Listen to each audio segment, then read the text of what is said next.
welcome to Because the Beatles, the podcast about the Beatles, everything about the Beatles 24/8. I'm Allison. And I'm Erica. And before we start, be sure to follow us wherever you get your podcast or stream us on Spotify. And if you're enjoying BC the Beatles, please feel free to leave us a preferably 5-star review so other Beatlemaniacs can find us. Also, don't forget to follow us on Facebook, Instagram, and Twitter. We'll be posting videos, photos, and more from this episode and beyond. You can also email us at bcthebeatles@gmail.com.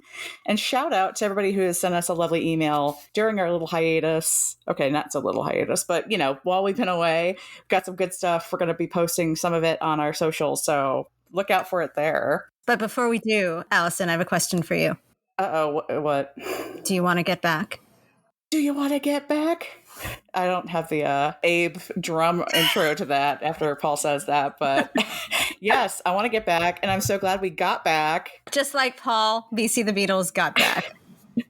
Just like Paul, when we were talking about making our big comeback, Eric, you texted me, and you were like, well, you know what we have to call it. And I was like, oh no. We have to call it, I don't know what's worse, the got back or freshen up, as like a fucking name that Paul's come up with for his tours. I still hate freshen up. I still think of toothpaste. I do too. And let's not talk about the set list and a term like freshen up in the same sentence if we're still talking about this set list. So no. Burn. No. Sorry. Sick burn. Oh my God. Yeah, we're going to talk about the set list. We're going to talk today about, we're coming back, talking about Paul on tour. I saw both shows last weekend in Oakland. We're recording this the night after he played LA. Did not go to that one, sadly, but got lots of scoopage. We're going to talk about, set lists. We're going to talk about ticket prices. We're going to talk about everything you want to talk about. But before we do, a little bit of housekeeping, since we're back. Giveaways, guys, are also back. Very excited. Go to our website, bcthebeatles.com, and you can find out how to enter our giveaways, to win some fun prizes, some fun Beatley prizes. Super duper easy. There's lots of ways to enter. So go ahead and do that. And we'll be choosing our next winner right around Paulie's 80th birthday. Can you believe we're talking about his 80th birthday? No. Holy shit. And that date is June 18th, 2022, if you don't know already. It's coming up. It's wild. I can't believe it's already May. Where has the time gone? And this is our first episode since November, since Get Back came out. Just like when our podcast started, we did it because of Paul, because he had just released Egypt Station, because he was doing all that cryptic stuff online. And so we started this podcast. So it is only fitting that Paul gets back, and so do we. Yes, we don't have like a numerical calendar. We don't run on that stuff. Nope. We run on Paul calendar. So it's like the cycles of the moon. Exactly. Yeah, it's not like the Cyrillian or whatever. It's nope, it's all Paul. But, you know, since we've been away, I just want to mention something really quick that really has nothing to do with the Beatles, but it was definitely a reason why I felt like I needed a big old break from whatever I could get a break from, including Christmas, kind of wrecked the holidays. I just want to mention we'd lost Michael Nesmith December 10th, and it was one of the worst things ever. I had just seen the Monkees on their last date of their tour in LA at the Greek Theater weeks before that. And Nez seemed to be in very good spirits. There was a lot written about his health going into the tour, throughout the tour. But I had seen, I think, 3 shows on that tour here in the Southern California area. And then I went to Graceland, saw him in Memphis, and then the last show at the Greek. And he just got better and better. He got stronger and stronger. He was loving the tour. He really, really, really finally embraced his role as a monkey. And then, 3 weeks after that last show, we lost him. And as sad as it is, it was a beautiful ending for him. I think it was really fulfilling, that last tour, but goddamn, it fucking sucked. Yeah. When he died.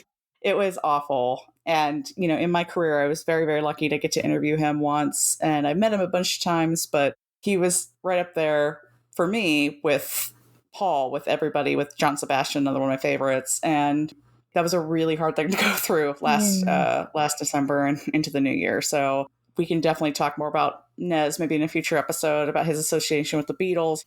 You can hear him on the Sgt. Pepper box set.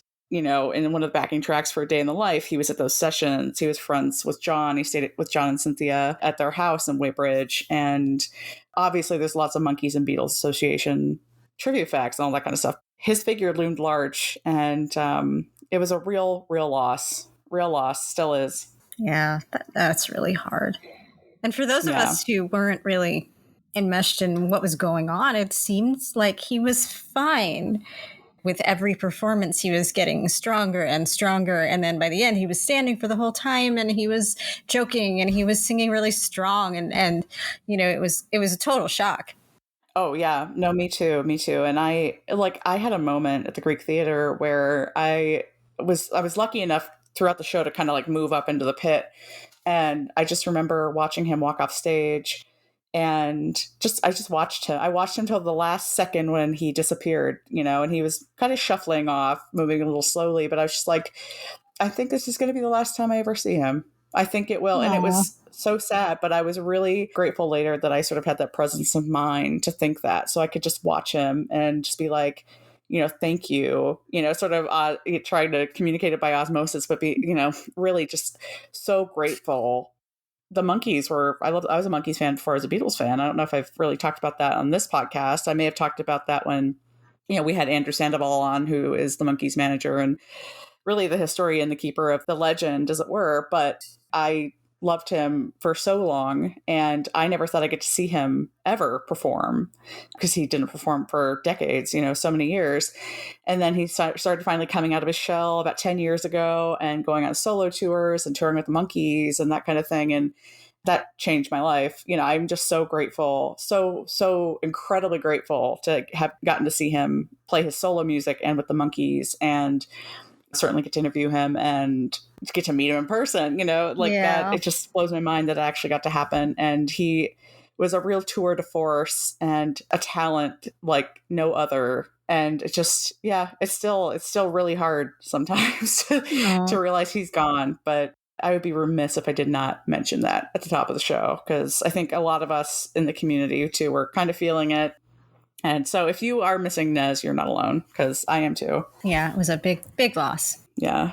But on to, more cheery topics, because, I could talk about Nez all day, good and bad and funny and the other. But let's talk, because we got 2 Beatles on tour, Crazy Town. Paul, which of course we have said and we're here for, yes.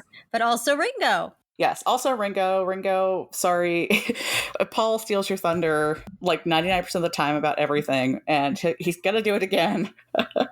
But Ringo is also on tour with the All-Star Band. So, and they have a lot of dates. I was just checking them out. Damn, Ringo is a busy dude, and he's older than Paul. Holy shit. Go you, Ringo. And he has never looked better. His fucking hair. Oh my God. Yeah, his hair is a totally new look for him with that little sweepy side over thing that he's doing.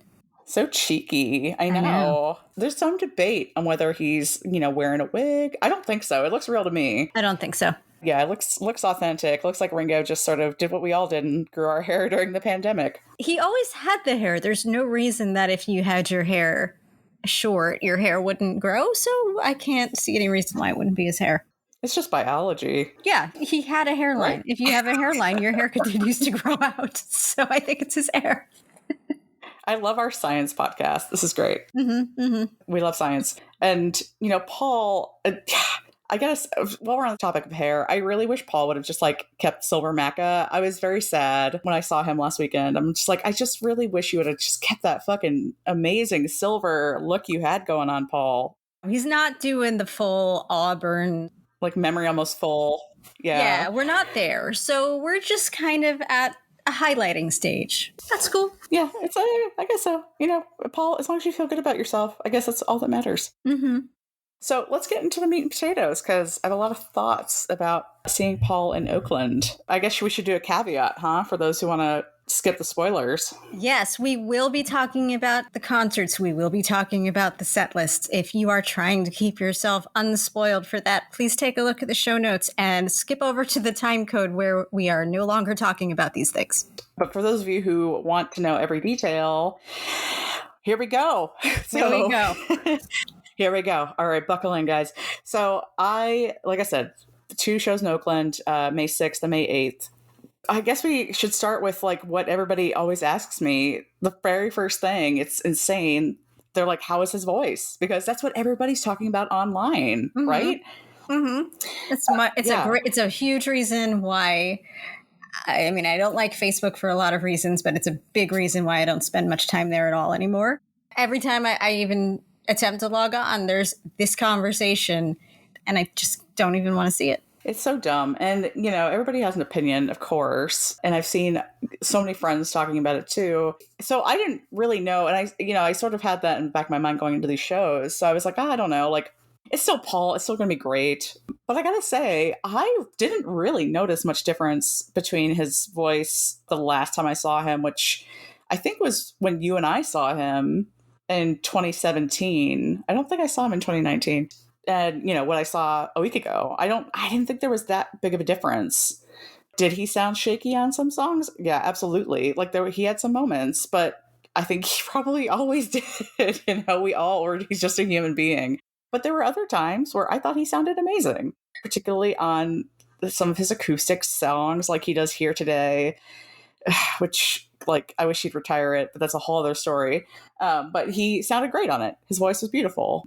I think if he took Maybe I'm Amazed and Helter Skelter also, it's just please get rid of that, Paul. But if he would take those two and maybe change the key or drop it down a little bit, it might be easier for him.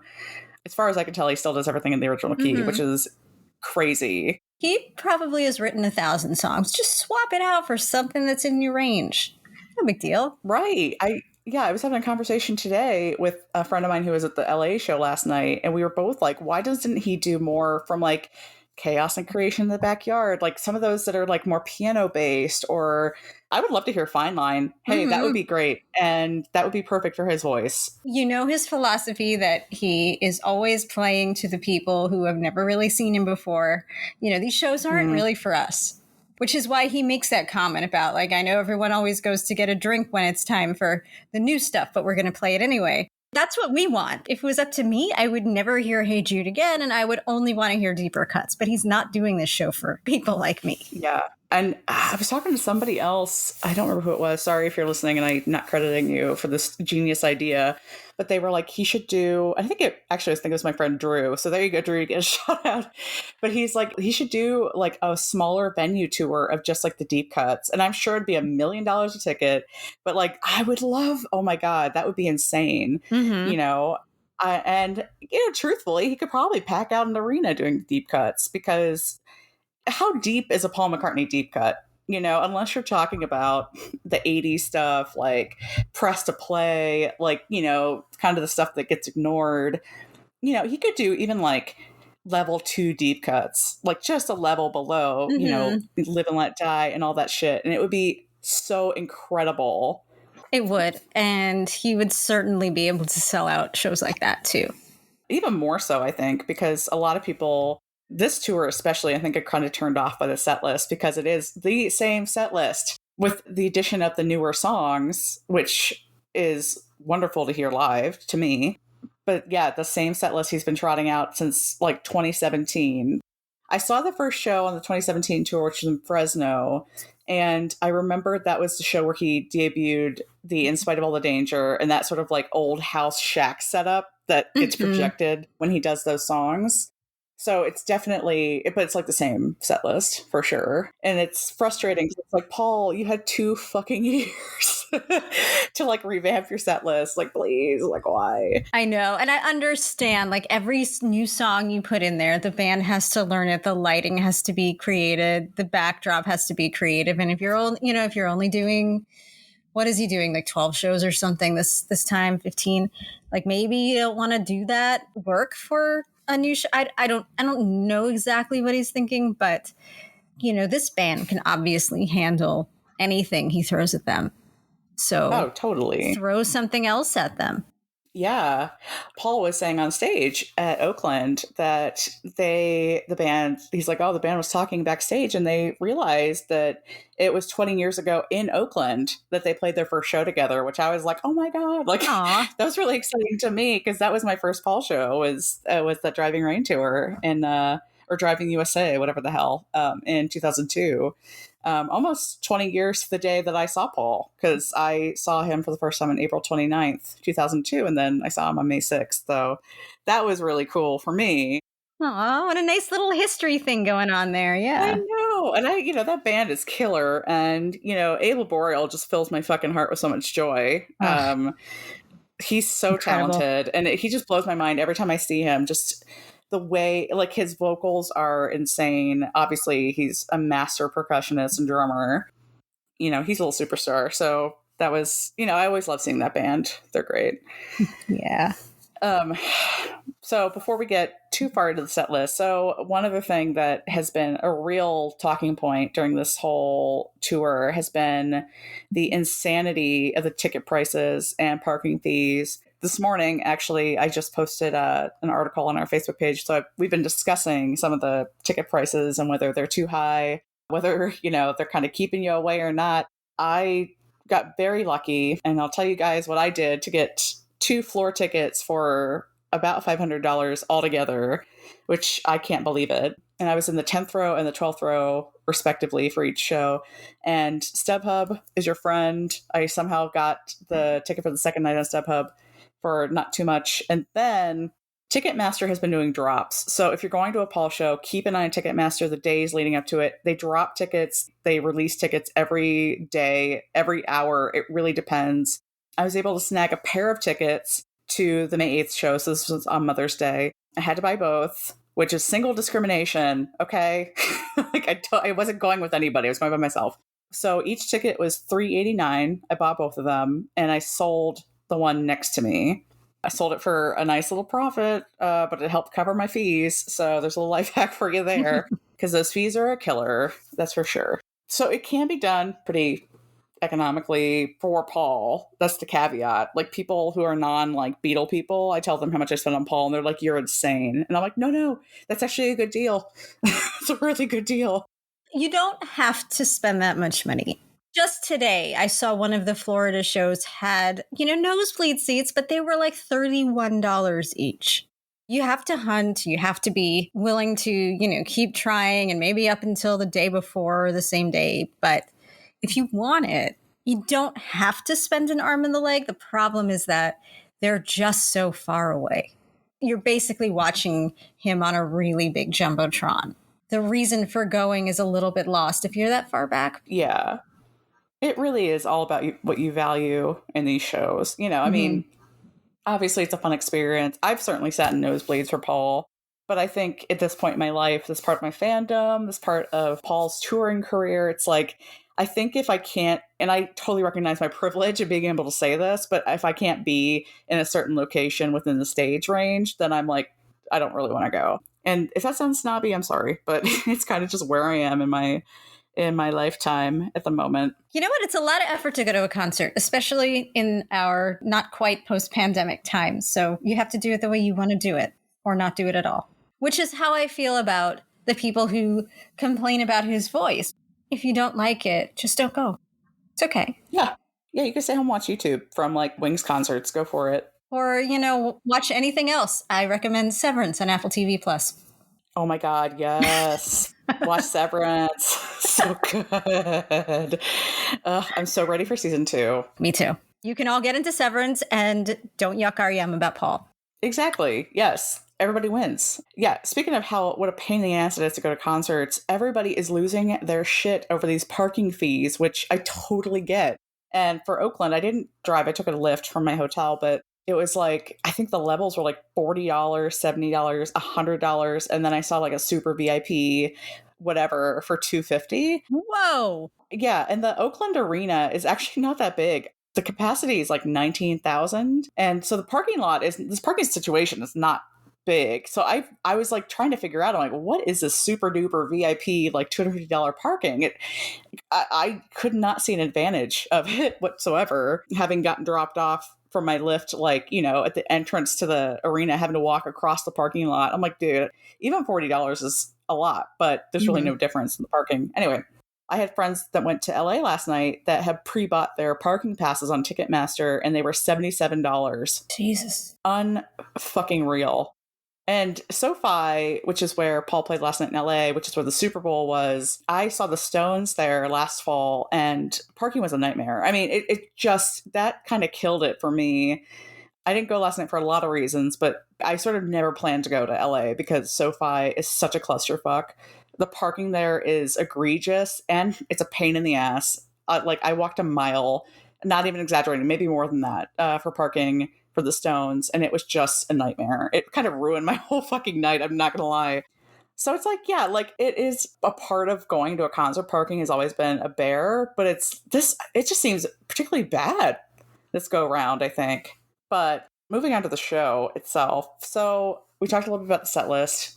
I'm going to dig into it a little bit because I was very lucky, and the first night and second night in Oakland, slightly different set lists.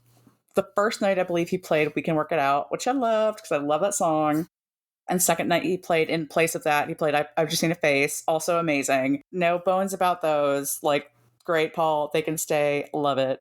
As far as getting into the newer stuff, he played For You both nights. Loved it. Awesome. Thought it was Love great. it. Had a great time. And then he trotted out 2 from the new album. He played New one night, and then he replaced it with Queenie Eye the second night. Also amazing.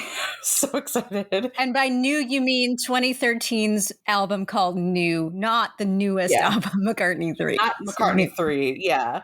He did play for McCartney 3. He played Come On To Me, which I was just like, oh. It's like, but honestly, I would take Come On To Me over fucking like Yesterday, which he did not play. Thank you, Paul. Thank you so much. That's amazing that of all of the usual standby songs, that's the one that he cut. Yeah, I'm kind of speechless because Yesterday fits so nicely right in the pocket of that like acoustical set he does when he like raises up from the stage, which was not that long. I think that was only like 2 songs. I think he did Here Today and he did Blackbird, yeah. I think that was it on that big platform. So Yesterday usually goes right in there.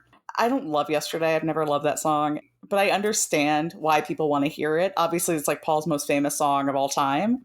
I would have probably left that in and taken out a handful of other tracks. I would have too. I mean, especially what we just talked about his set list being geared toward not us. Right. All of the people who are not us are probably dying to hear Hey Jude, Yesterday, Blackbird, Let It Be. You know what I mean? So that totally is kind of an egregious omission if it was my first and only time ever seeing Paul. I think I can do without Let Me Roll It or Letting Go. Oh, Letting Go, absolutely. Goodbye. Like, I mean, I enjoyed the horn bays, which I call them, those 3 cuties who play the horns now with Paul, the Hot City Horns or whatever. But no, Let Me Roll It. Come on. You gotta have Let Me Roll It. Like, I fucking love that song. That for me is like the quintessential seeing Paul live song. Really? It's not for me. The one what is yours? Jet, which he got rid of. Yeah, totally. I was just thinking about that this morning. I'm like, why didn't he do Jet? He hasn't done Jet for like 5 years now. Oh, damn it. Yeah.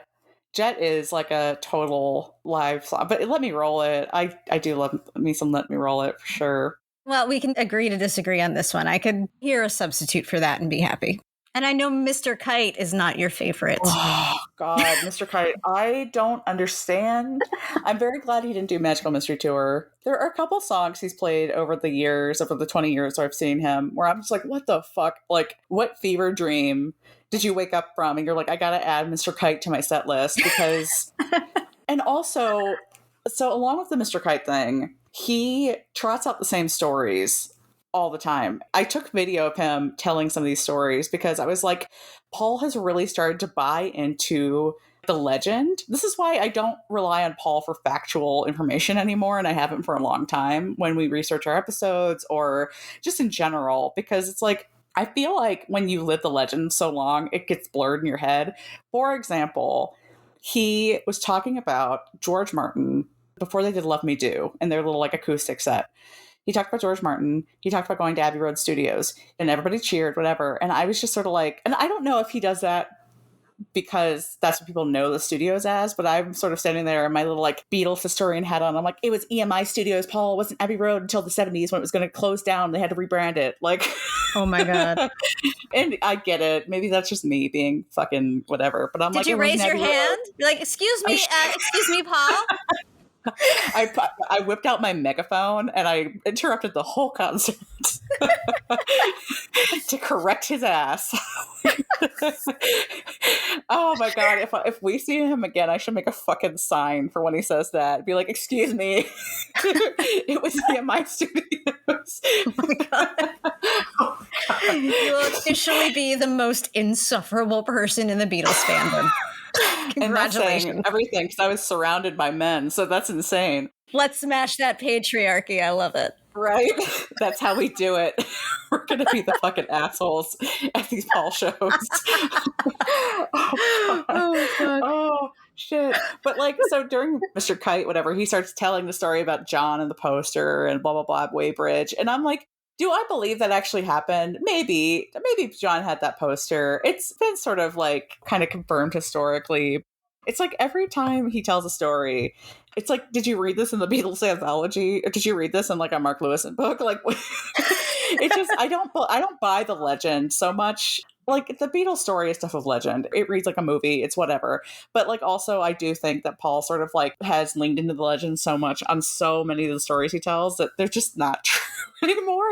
I don't know. Maybe I'm off base. Well, sure. I mean, it's probably the same premise where, you know, if you listen to a lot of true crime, they talk about how people start believing false confessions. Or, right. You know, how memory is very fungible in a lot of ways. And you can really confabulate things based on what people told you happened, regardless of whether you remember it. Even if you were actually there, even if you were Paul McCartney recording that day, and it's been in your head that it's been in Abbey Road, you start picturing that it was in Abbey Road, not in EMI, because a memory is a recall of the memory itself. And that's how memories change over time. So I would assume that it's not intentional in any way, but he's just believed his own stories. And for these shows, which if you've seen enough of them, you know that it's almost like seeing a play or a Broadway musical in that the script is the same and the songs are the same and the order is the same and what happens is the same. So maybe he has other memories that aren't quite so off of the reality, but once he wrote it into a story that he could tell on stage, it just became codified in his mind. Yes, I think you are 100% correct on that. And I also think like he trots out the Jimi Hendrix stuff all the time, which I would rejoice if he would just not. But, you know, he loves to tell the story about Jimmy got Sgt. Pepper and learned it and played it. And then his guitar went out of tune and Eric Clapton, you know, all the whole thing we've heard a million times. And people like lose their fucking mind over it. Mm-hmm. And I think it's just because it calls up so many other icons, obviously, of that era. And, you know, Jimi Hendrix and Paul obviously plays that lovely guitar solo thing in tribute to Jimmy, which I like because it demonstrates that Paul still is a fucking insane guitar player. But it's like, yeah, like I'm sure that happened, but it's become such a legendary tale at this point. It's like, oh, just put it away, dude. But again, these shows are not for us. I know. This is this is totally reminding me. And I like if you're a more casual fan and you enjoy all that, absolutely. Like we're not here to put the kibosh on that. Like have your fun. Like I'm not saying I didn't have fun with these shows. I loved every second of it. This is just our critique of how it could be better. Yes. Yes. You know, I didn't love hearing Come On To Me so much. Loved hearing him do Women and Wives. That was amazing. It's great for his voice. Mm-hmm. That whole like tribute to Leadbelly thing that he's doing fits him so well right now. Yeah, it's so good. I wish he would have maybe done like Kiss of Venus in that little acoustic raised up set. That would have been really cool. You know, there are a couple of tracks from McCartney 3 I thought would have been really nice to hear. Another thing he did that was sort of new for this tour, because it was sort of in the wake of Get Back, was he did a lot of the sort of, you know, rooftopy stuff. He did Get Back, obviously, with a new backdrop that recalls the colors of the Get Back book and the, you know, the photo shoots that we're used to seeing now after November. And of course, biggest spoiler, everybody's been talking about it, which By the way, before I saw the shows, I saw the third show on the tour. I was like, I can avoid spoilers. No problem. I was not going on Twitter. I was avoiding stuff on Facebook. This got spoiled for me about half an hour after people started posting shit, and I was so upset. Obviously, Peter Jackson had jerry-rigged John's vocal from I've Got a Feeling from the rooftop show, and P and Paul duetted on that with the footage of John singing in the background. I thought it was lovely. I know a lot of people were very moved by it. I just thought it was really cool. I thought that was a great, great move on both Paul and Peter Jackson's part. You know who doesn't like it, though? Who? Rusty Anderson lost his part. You know. I know. Sorry, Rusty. I was thinking that. I'm like, yeah. I was actually watching Rusty at one point during it. I'm like, you fucking hate this, dude. Don't you, dude? Like, no. You don't get to do this anymore, buddy. Like, I want to be there the day that Paul, I don't even know. Maybe it's a phone call where it's like, guess what we got, guys? It's gonna be rad. We're gonna have John singing with me. I've Got a Feeling, and just Rusty, just being like, oh, cool. He walked off like George in Get Back. He did. He went home to Liverpool. He was like, I'm out. He and Abe had to have a serious conversation about how to get it back. I know. Rusty had a little tanty. I mean, rightfully so. Well, I don't know. It's John Lennon. You can't really fucking play with that, but yeah. True. This is all our fan fiction. Rusty Anderson is just fine. He didn't have a tantrum. This is our headcanon. It's not real. It's not real. I thought it was great. I thought, Peter Jackson put together some cuts too that they projected behind the band when they played Get Back and some of the Let It Be era shit, which was just cool. I was surprised there was not a little bit more considering how popular Get Back was and how recent it was. Yeah, that's true. I mean, I can only imagine it might have been expensive or time consuming, but I don't know. I mean, who knows? Like you said, Erica, maybe it's a pain in the ass to replace some of the graphic content. It's not like he's never done Two of Us or The Long and Winding Road in these shows. Yeah. He could have most definitely substituted out, I don't know, Maybe I'm Amazed. Yes, I would have been down with that. He was fine on half of Maybe I'm Amazed, but then he starts to try to do the fucking screamo part and the wheels fall off. So maybe it's time to take it out. So many others. Yeah, it's kind of crazy to me that he would take out Yesterday and Leave in Maybe I'm Amazed, because it's like, yes, it's a huge fucking song for you, but also it's not good for your voice, Paul. Yeah. I mean, that brings me to another point that you made, is that you found a distinct lack of Linda. Maybe yes. I'm Amazed was the only real representation of her anymore in the show. I was a little bit devastated. I don't want to say devastated. That's too big of a word, but I was very surprised because obviously he does My Valentine, which I hate. You like that song, but I'm like, meh. I do. Which is for Nancy.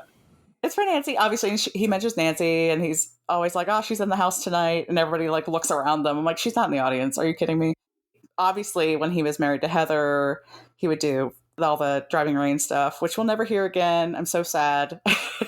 I had a little bit of a mournful moment when I had that realization this past week. But usually he'll say, I wrote this for my wife, Linda, or my former wife or whatever. And people go crazy. I was carrying my Linda tote bag that I got from the museum in Liverpool that did the Linda McCartney retrospective. And I was just I was so bummed. There was one photo of her, which is during the montage of moms and their kids during Lady Madonna, which, there's also a photo of Nancy and her kids. It's he didn't even say Linda. I don't know. It really upset me. That is very upsetting. Right? I'm not crazy, right? I understand she's been gone for how long? 20 years? No, not 20 years. What? Wait. 23, 25 years, 1998. Yeah. Wow. Damn. Okay. 24 years. But that doesn't matter. I know I've been saying the show is not for us, but even the people who are not us, they know who she is. And whenever Stella talks about her influences, or Mary, she has a new cooking show recently, and they always talk about Linda. And there was a new Linda cookbook that came out this past year. It's not like she's forgotten in any way. And I can't imagine Nancy would be. I could see Heather for sure being like, "Don't mention Linda on stage." But Nancy was friends with Paul and Linda, back when Linda was still alive. Like they were like couple friends with Nancy and her ex-husband. So it's like I can't imagine like where this is coming from, where he just does not mention Linda. So how does he introduce? He doesn't. Yeah, he just goes right into it. He trots himself up to the piano and does this little like boom, maybe I'm amazed, and it's just nothing. Maybe if he did My Love, which, our buddy Rob Sheffield will be very happy to hear that he does not do My Love in this set. But like if he did My Love, he would mention that because that's blatantly, obviously, a Linda song. But so is Maybe I'm Amazed. Yes, I don't know. I just I don't like it. I don't like that either. It makes me want to make a Linda sign or something if we go to fucking, let's do it. Another show. Like I said, I have my Linda tote like both nights, and part of me was like, I want to hold that shit up during the part where he looks at the signs because he needs to see her face. He needs to see the face of his dead wife. Oh, that's nice. Remember who the fuck inspired this song. We remember. We do. Everybody knows we love Linda. We talk about her a lot. All the fucking time. She's our lady forever. Does he still do the whole George thing with something? Yes, he does. He does the fucking ukulele. He tells the same fucking ukulele story. It's actually really funny because he like acts like he just remembers like, oh, George gave me this ukulele. It's like, Paul, yes, we all know that. And you do too. Don't act like it just sprang to your mind. It's not for us. I know. I know. Sorry, guys. I'm very slap happy over this because it's just hilarious to me. Just how annoyed I am by all this. Again, love Paul, love the show. We'll see again. But yeah, of course he does the little something intro. And I remembered watching him this past weekend. It's like I remember him doing that in 2002, right after George died. Mm-hmm. And it was a huge deal. Huge deal. He had that ukulele and was playing it. And then the band goes into something with the full band, which is, I still think, really chilling for me. I love that moment when it transitions from the ukulele into the full band. Yeah, it's beautiful. Yeah. And another shout out to the band because I think Abe like doubles his vocal on something and it sounds like insanely beautiful every time. But yeah, he still does that. And he obviously mentions John when he does Here Today. And he tells stories about the Quarrymen during his little like shack set, as I call it. It was actually hilarious though, because he starts off talking about the Quarrymen and he's like, there were 5 of us and we made this demo and we decided like each of us would keep it for a week. He's told the story before in the press, but this is one of his newer stories he's developed for this set.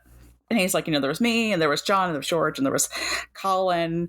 And then somebody screamed for Colin, and he sort of side-eyed them, and he's like, you're screaming for Colin? And it was so funny. That's amazing. And I lost it. I thought that was the funniest thing where he's just like, you're screaming for Colin. Totally off script. It's so good. I'm like, damn, savage. I love it. And then he tells a story of where, like, they each kept it for a week, and then Duff, the drummer, kept it for 20 years. And I'm like, damn, he should have shaded Duff. Like, what? Like, what's he shading Colin for having a fan? So funny. So that was like, yeah, that was a highlight for sure. That's the thing about Paul and the stage banter and his stories and everything. Like, I understand what he's trying to do and give like the same experience to anybody seeing him for the first time, but he's so fucking funny off the cuff. Oh my god, totally. He's witty and he's very sharp. He's hilarious. He doesn't need to be that scripted. There are people who are very wooden and unfunny if they go off their script. He is not that, and he is better and livelier and more entertaining when, for example, he's telling his story about his perfect bagel, and I know you hate it, but oh my god, I can't talk about the bagel. I can't talk about the bagel. I don't think we've recorded since that bagel thing came out, or did it come out before? I think we might have mentioned it once, but yeah. It's everybody. It's crazy how many people have mentioned that damn bagel to me, like over the past like 4 months or whatever. But no, totally. And we saw that too over the pandemic when he was doing these great, like, lengthy interviews, like the one I think he did with like GQ or something that came out while he was in Rockdown. Yeah, or the Instagram lives he was doing when he was promoting McCartney 3. Yeah, and these awesome stories were coming out and he was just being really candid and it was beautiful, you know, when he was recording that album. And that makes it a little bit more heartbreaking that he sort of goes back to the same 3 or 4 stories that he loves to tell live that seem accessible to everybody. And might I remind everybody that he wrote a book that weighs 8 pounds that tells all the stories of his songs. It's not like they don't exist. Yeah, with his blessing. exactly. Like they're around. He could tell other stories, but again, same experience for everybody. I guess, but it would be cool. I mean, even first timers, I think, would enjoy a Paul McCartney story, no matter what it is, you know. And if it's something, and like I was talking to somebody about, you know, him in the Jimi Hendrix story, and they're like, well, you know, it's Paul McCartney talking about Jimi Hendrix. I think it's fine. And I was like, okay, but I'm sure he has more than one Jimi Hendrix story. You know, it's like I'm guessing they probably met a few times. You know. Yeah. They had a lot to bond over. They're both left-handed guitarists. Like, there's a lot to go, you know, a lot to kind of like unpack there. They were Eskimo brothers. What? Oh, yeah. Shit, they were, weren't they? Forgot about that. If you don't know what that means, guys, that means Linda dated Jimmy, which she did. So, I mean, Linda got it. I love it. I love that for her. But yeah, so like open up your own book, Paul. Let's hear some other stories. I'm glad he didn't like talk about Let It Be, though. That would have just put me over the edge. I think if he would have told the Mother Mary James Corden story again. That's one thing he never intros that, which is nice. He didn't talk a whole lot during the show. Like he talked an appropriate amount, you know, as far as the stories go, but he really was sort of like going song to song, which he's never really done anything differently. It's the same kind of setup as he's done for 20 years. One thing that I was shooketh about, and I do not use that word lightly, he took a motherfucking sip of water on stage both nights. About fucking time. Yeah, I know. Because that has been such a big thing. The first night, I was sitting next to this family who, the dad and I were talking, and he saw Paul at Candlestick, the last pick at the stick. But I think his kids were there, his parents were there, and his wife was there, and I don't think any of them had seen Paul. And like the kids are really cute. Like they were like teenagers. They were losing their shit over like every song, which is really fun. And the boy had like a Paul t-shirt, and so that was really, really fun to sort of like see them enjoy themselves. You know, the dad and I were talking, and I'm like, yeah, you know, he doesn't take a break. There's no intermission, and he doesn't take a sip of water, and it's like crazy. And then like 5-6 songs into it, his guitar tech comes out with his next guitar and a bottle of water, and Paul takes a swig, and I was like, what? Oh my God. Like, it just blew my mind. And I was texting with a friend of mine who was also in the audience, and we were both like, oh my God, the sip. What happened? Is he okay? Oh my God. And so Sunday, I was like prepared. I was like, and I sort of remembered where it happened, but it didn't happen then. It happened in the middle of like the Shaq set. I got it on video because I was like, I have to get this. Yeah, I texted my friend and I was like, it happened again. It was just crazy. It was nuts. I've never seen him. And since then, people on my Facebook, because I posted the video on my Facebook page, they were like, oh, yeah, I saw him take a sip at like this really hot show in Chicago when he played like Wrigley Field or something. And it was like, 100 degrees or whatever. But I don't think I've ever seen him take a sip. Have you? I have. And I remember that at least one time I saw him, he had a bottle of water next to the piano. So he took a sip. Really? He reached under real quick and took a sip before doing one of the piano songs. I think it was like Philly in like 2011. It was a long time ago. Like it was a while back. But I do remember it being like, wow, I've seen something very new in this show. That's crazy. I just have to bring this up though. Not taking water while performing, that is not a badge of honor. That's not good for you. No. Anybody who performs anything or public speaking, water is good for you. It does not make you look weak. It doesn't. It extends your quality and ability to perform. Good for Paul for finally starting to do it. I know that it's always been like, oh, he goes 3 hours without taking a sip. Well, that's not good for you. Don't do that. No, it's like nobody would ever fault him. I mean, I would be very happy if he had a bottle of water up there Yes. on his little, on the ledge in front of Babe's drum or whatever. I mean, I just took a sip of water right now. I'm weaker than Paul. I don't care. I am all for good vocal health. And, with everybody talking about his voice all the time, that's one of the best things. Yes, water, do it. Drink your water. I mean, the first night I was dying. I wish I had bought some water. So I bought some the second night. I'm like, I don't understand how he's up there. Like given I was wearing my mask, but I was like, oh my gosh, I was begging the vendors after the show, they were like closing up. I'm like, please, please, please, I will give you like a $10 bill. Please give me a bottle of water. I just don't understand how he does it. It's insane, especially as the tour progresses, because then he hits like stadiums outside, like the shows that we might go to on the East Coast. It might be hot. Fucking drink water, Paul. Come on. This is not a sign of weakness. This is a good thing. Stay hydrated. And then wrapping up the show, because I think, kind of covered everything I could think of at the moment. But I got to say, the bootleg t-shirt vendors in the parking lot were kind of crazy. So there was a t-shirt that was trotted around in a couple different configurations, a couple different images or whatever. But it had Paul McCartney, 1942 to 2022. What? And did I not tell you this? No. Oh my God. Okay. Yep. So my friend Alex got one, and we'll share his image. He posted it on his Instagram. We'll share it on our socials so you guys can see it. It is insane. When I saw it, I was speechless. I was waiting for my lift, and the guy walked past me, and I just was like, my jaw dropped. I could not believe it. And then I started laughing, because that's obviously my response to everything. It's just to laugh. I mean, that's fucking hideous. It's crazy town. And I was totally going to buy one just for shits and giggles the second night, but I couldn't find one I liked. But I'll be damned, they all had the fucking dates on them. And I'm like, are you guys really doing this? Like, are you for real right now? I want to know which bootleg t-shirt guy was like, guys, I got it. Here's what we're going to do. Oh my God. We're going to preempt this. We're going to bet. We're going to take a gamble on this. And yeah. Like, do they do that for Billy Joel? Like, do they do that for fucking, like, I don't know, Rod Stewart? Like, I don't understand. I would guess that wasn't their intention, that their intention was, like, the legacy celebrating of Paul his McCartney, career, like celebrating his 80th birthday, like something more commemorative than a sick fucking morbid t-shirt that I would take somebody out if I found them making. Right?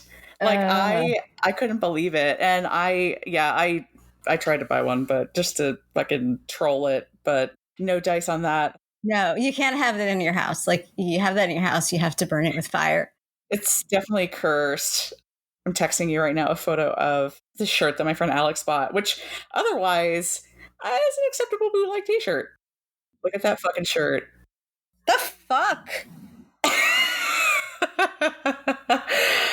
For context, guys, it has Paul McCartney at the top, then 1942 to 2022.